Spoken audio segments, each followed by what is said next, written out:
تو آپ ان کو پڑھ بھی سکتے ہیں۔ تو نظر سے بچنے کے لیے اور حفاظت کے لیے کیا کرنا ہے، اس کے بارے میں نبی صلی اللہ علیہ وآلہ وسلم نے فرمایا، نظر لگنا برحق ہے، یعنی انسانی نظر کے اندر ایسی ریز ہوتی ہیں، ایسی تاثیر ہوتی ہے جو دوسرے کے اوپر جا کے اثر انداز ہوتی ہے اور اسے جو ہے وہ نقصان پہنچا سکتی ہے۔ لیکن یاد رکھیں یہ سب ہوتا کیسے ہے؟ اللہ کے اذن سے ہوتا ہے، اللہ کے حکم سے ہوتا ہے۔ اللہ تعالیٰ جس چیز میں چاہے خیر رکھ دے، جس چیز میں چاہے تکلیف کا عنصر رکھ دے، اور اس کے ہر فیصلے میں خیر و بلائی ہے۔ جو کچھ ہوتا ہے وہ اس کے حکم سے ہوتا ہے۔ مثلا جیسے ہم دیکھتے ہیں قرآن میں سورۃ یوسف میں 67 آیت میں ہے کہ یعقوب علیہ السلام اپنے بیٹے جب ان کے مصر جا رہے ہوتے ہیں تو انہوں نے اپنے سب بیٹوں کو خاص طور پہ نصیحت کی کہ تم لوگ ایک دروازے سے سب داخل نہ ہونا، اور اس کی یہی وجہ تھی کہ انہیں ڈر تھا کہ کہیں سب نوجوان جب اکٹھے مل کر داخل ہوں گے تو دیکھنے والوں کی انہیں نظر نہ لگ جائے، وہ کہیں نظر کا شکار نہ ہو جائیں۔ اور انہوں نے کہا کہ میں تمہیں یہ صرف ایک ترکیب ہی بتا سکتا ہوں، لیکن میں تم سے اللہ کی طرف سے آنے والی کوئی چیز نہیں ہٹا سکتا، یعنی اگر اللہ کی طرف سے کوئی نقصان ہونا ہوا تو میں کچھ نہیں کر سکتا۔ حالانکہ دیکھیں وہ اللہ کے پیغمبر تھے تو حکم اللہ کے سوا کسی کا نہیں ہے۔ پھر اسی طرح ایک اور روایت میں ہے جو حضرت ابو ذر سے مروی ہے کہ رسول اللہ صلی اللہ علیہ وآلہ وسلم نے فرمایا، بے شک نظر بد اللہ کے حکم سے آدمی کو دیوانہ کر دیتی ہے، یعنی بہت سے ذہنی امراض یا نفسیاتی امراض یا ڈپریشن کی وجہ نظر بد بھی ہو سکتی ہے۔ اسی طرح نظر بد کے بعض اوقات فزیکلی اثرات بھی ہوتے ہیں، جسمانی اثرات بھی ہوتے ہیں۔ مثلا ایک روایت میں آتا ہے کہ ام سلمہ رضی اللہ تعالیٰ عنہ کہتی ہیں کہ نبی صلی اللہ علیہ وآلہ وسلم نے ان کے گھر میں ایک لڑکی دیکھی جس کے چہرے پر نظر بد کی وجہ سے کالے دھبے پڑ گئے تھے، تو نبی صلی اللہ علیہ وآلہ وسلم نے فرمایا کہ اس پر دم کرو کیونکہ اس کو نظر لگ گئی ہے۔ تو اس سے پتہ چلتا ہے کہ نظر بد جسمانی بیماریوں یا جسمانی حالت میں تبدیلی کا سبب ہو سکتی ہے۔ آپ صلی اللہ علیہ وآلہ وسلم نے یہ بھی فرمایا کہ نظر بد انسان کو اللہ کے حکم سے دیوانہ کر دیتی ہے، حتیٰ کہ بعض اوقات انسان اونچی جگہ پر چڑھتا ہے اور پھر وہاں سے گر پڑتا ہے۔ بعض اوقات آپ نے دیکھا ہوگا کہ بچے بالکل نارمل کھیل رہے ہوتے ہیں اچھے بھلے، اور ایک دم ایسے جا کر کسی چیز سے ٹکراتے ہیں کہ بعض اوقات بڑے بڑے حادثات بھی ہو جاتے ہیں۔ تو جب بھی انسان کسی ایسی چیز کو دیکھے کہ جس پر دل خوش ہونے لگے تو فوراً ماشاء اللہ پڑھے، اللہ کا ذکر کرے، تو پھر اس میں کسی نظر بد سے آپ محفوظ ہو جائیں گے، یعنی نظر کے برے اثرات سے محفوظ رہا جا سکتا ہے۔ اسی طرح کبھی بچے جو ہے وہ بلا وجہ رونے لگتے ہیں تو اس میں بھی نظر بد کا اثر ہوتا ہے۔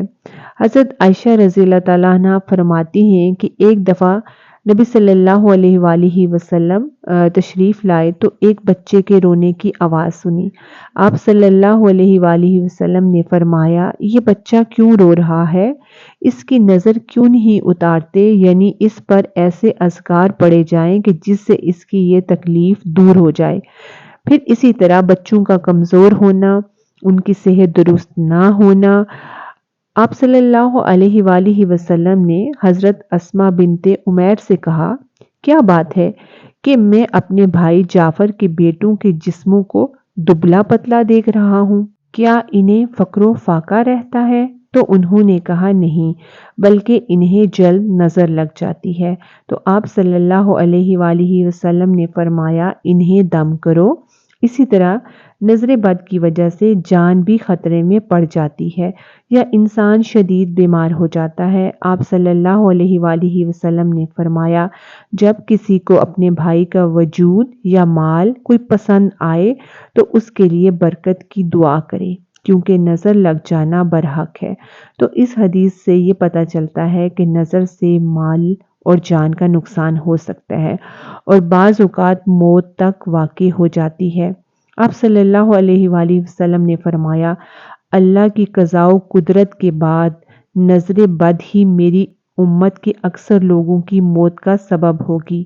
جیسے اچانک کوئی بیماری آ جاتی ہے جو انسان کے خاتمے کا باعث بن جاتی ہے یا حادثہ ہو جاتا ہے۔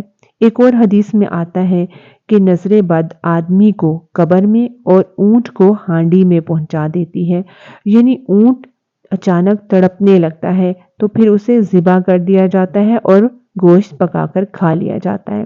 آپ صلی اللہ علیہ وآلہ وسلم نے فرمایا، نظر کا لگ جانا برحق ہے اور یہ اوپر چڑھنے والے کو پھسلا دیتی ہے۔ نبی صلی اللہ علیہ وآلہ وسلم نے فرمایا، اللہ تعالیٰ سے نظر لگنے سے پناہ مانگو کیونکہ نظر کا لگ جانا برحق ہے۔ لہٰذا ہم سب کو صبح شام کی دعائیں، حفاظت کی دعائیں، نظر سے بچنے کی دعائیں پڑھتے رہنا چاہیے اور خصوصاً بچوں پر دم کرتے رہیں۔ نظر بد کی دعا پڑھ کر حضرت اسما کہتی ہیں، ایک مرتبہ انہوں نے کہا، یا رسول اللہ، جعفر کے بچوں کو نظر لگ جاتی ہے، کیا میں ان پر دم کر سکتی ہوں؟ تو آپ صلی اللہ علیہ وآلہ وسلم نے فرمایا، ہاں، اگر کوئی چیز جو ہے وہ تقدیر سے سبقت لے جا سکتی تو وہ نظر بد ہوتی، یعنی اس کے اتنے اثرات ہوتے ہیں۔ آپ صلی اللہ علیہ وآلہ وسلم نے سے یہ ثابت ہے کہ نظر لگانے والے کے وضو کے پانی سے اس کو غسل کرایا جائے، یعنی جس کو نظر لگی ہو، مگر یہ یاد رکھیں کہ نظر بد کو اتارنے کے لیے غیر شرعی کام کرنا درست نہیں، یعنی وہ چیزیں جن کا سنت سے کوئی ثبوت نہیں ملتا وہ نہیں کرنی ہے۔ جس کو نظر لگ جائے، اگر پتہ ہو کہ کس کی نظر لگی تو اس کا وضو کا پانی لیں اور اس سے غسل کروائیں، یہ بھی سنت سے ثابت ہے، اور اس پر جو ہے وہ نظر بد دور کرنے والی دعائیں پڑھیں۔ بعض لوگ کیا کرتے ہیں، جیسے مرچیں جلاتے ہیں یا کالے دھاگے پہن لیتے ہیں یا کوئی کالا نشان لگا لیتے ہیں، تو ان چیزوں سے پرہیز کریں۔ اسی طرح شرکیہ دم بھی نہیں کرنے چاہیے جن میں اللہ کے سوا کسی اور سے مدد لی جائے یا کسی اور کو پکارا گیا ہو یا نام لیا گیا ہو، اور دعاؤں میں خصوصاً معوذتین بہت مفید ہیں۔ قل اعوذ برب الفلق اور قل اعوذ برب الناس جو صورتیں ہیں، یہ آخر تک 3 مرتبہ پڑھ کر مریض پر دم کریں۔ نبی صلی اللہ علیہ وآلہ وسلم نہ صرف جنوں بلکہ انسانوں کی نظر بد سے بھی پناہ مانگا کرتے تھے، یہاں تک کہ یہ 2 صورتیں نازل ہوئی۔ جب یہ 2 صورتیں نازل ہوئی تو آپ صلی اللہ علیہ وآلہ وسلم نے انہیں پڑھنا شروع کر دیا اور ان کے علاوہ پھر سب کو چھوڑ دیا۔ اسی طرح کئی مسنون دعائیں ہیں جن کا پڑھنا نظر کے لیے مسنون ہے۔ ابن عباس کہتے ہیں کہ نبی صلی اللہ علیہ وآلہ وسلم حسن اور حسین رضی اللہ تعالیٰ عنہ کے لیے پناہ طلب کیا کرتے تھے اور فرماتے تھے کہ تمہارے دادا ابراہیم علیہ السلام، اسماعیل علیہ السلام اور اسحاق علیہ السلام کے لیے اللہ کی پناہ اپنے الفاظ سے ایسے ہی مانگا کرتے تھے۔ حضرت عائشہ رضی اللہ تعالیٰ عنہا فرماتی ہیں کہ میں نظر بد سے حفاظت کے لیے نبی صلی اللہ علیہ وآلہ وسلم پر دم کیا کرتی تھی، اور اس کے لیے میں اپنا ہاتھ ان کے سینے پر رکھتی اور یہ دعا پڑھتی، امسح البأس رب الناس بیدک الشفاء لا کاشف لہ الا انت۔ اسی طرح نبی صلی اللہ علیہ وآلہ وسلم حضرت حسن اور حسین رضی اللہ تعالیٰ عنہ پر یہ جو ہے وہ دم کیا کرتے تھے، اعوذ بکلمات اللہ التامات من کل شیطان وہامہ ومن کل عین لامہ۔ پھر اسی طرح سے اللہم اذہب عنہ حرہا وبردہا ووصبہا، یہ بھی دعا ہے نظر بد کے لیے۔ پھر ایک اور دعا بھی ہے، وہ ہے کہ اعوذ بکلمات اللہ التامات من شر ما خلق، یہ بھی 3 مرتبہ آپ دعا پڑھ سکتے ہیں۔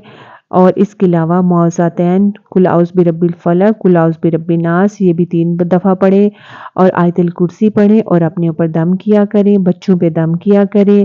یہ لکھی ہوئی دعائیں بھی انشاءاللہ آپ کو بتائی جائیں گی۔